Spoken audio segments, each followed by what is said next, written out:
నేను 4వ సారి ముఖ్యమంత్రిని. సమైక్య ఆంధ్రప్రదేశ్లోనే ఎవరూ లేనంత కాలం నన్ను ముఖ్యమంత్రిగా పెట్టిన ఘనత మీదే. అప్పటి నుంచి మీరు చూస్తున్నారు, ఏదైనా అభివృద్ధి జరిగిందంటే దానికి చిరునామా తెలుగుదేశం ప్రభుత్వం. దాన్ని ప్రారంభించిన నాయకుడు నందమూరి తారక రామారావు గారని చెప్పి కూడా నేను మీకు తెలియజేస్తున్నా. ఈరోజు ప్రభుత్వంలో అన్ని వ్యవస్థలు నిర్వీర్యమైపోయినాయి. విధ్వంస పాలన అయ్యే పరిస్థితి వచ్చింది. తవ్విన కొద్దీ తప్పులున్నాయి. ఎక్కడ చూసినా అప్పులైపోయినాయి. వాళ్ళు చేసిన పాపాలన్నీ బయటపడుతున్నాయి. 10 లక్షల కోట్ల రూపాయలు అప్పు చేశారు.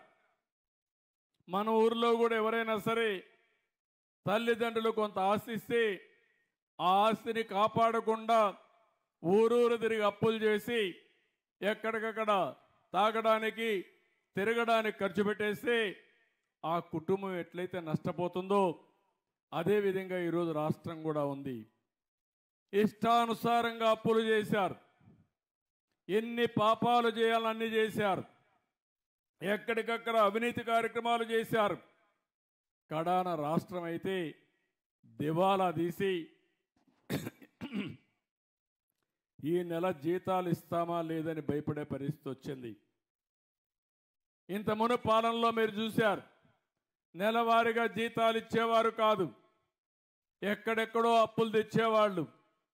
కడాన మద్యపానాన్ని కూడా మద్యపాన నిషేధం అని చెప్పిన పెద్ద మనుషులు దాన్ని కూడా తాకట్టు పెట్టి 25 సంవత్సరాలు తాకట్టు పెట్టి డబ్బులు తెచ్చి ఖర్చు పెట్టేశారు.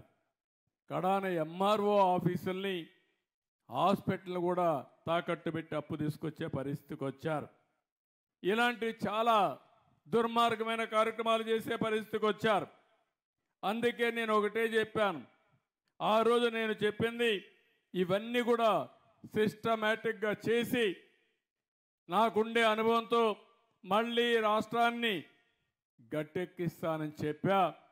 6 నెలలుగా నిరంతరం పనిచేశాం. ఈరోజు నేను ధైర్యంగా చెప్పగలుగుతున్నా, ఇప్పుడిప్పుడే ఒక్కొక్క స్టెప్పే ముందుకు వచ్చే పరిస్థితికి వచ్చాం. అయితే నేను ఒక మాట చెప్పాను, అన్నీ జరిగే వరకు వెయిట్ చేయలేం కాబట్టి ఎప్పటికప్పుడు కార్యక్రమాలు చేయాలని సంక్షేమ కార్యక్రమాలకు నాంది పలికాం. నేను ముఖ్యమంత్రి అయిన వెంటనే నేను సంతకాలు పెట్టిన 5 సంతకాల్లో ఒకటి మన పిల్లల ఉద్యోగాల కోసం మెగా డిఎస్సికి సంతకం పెట్టాను.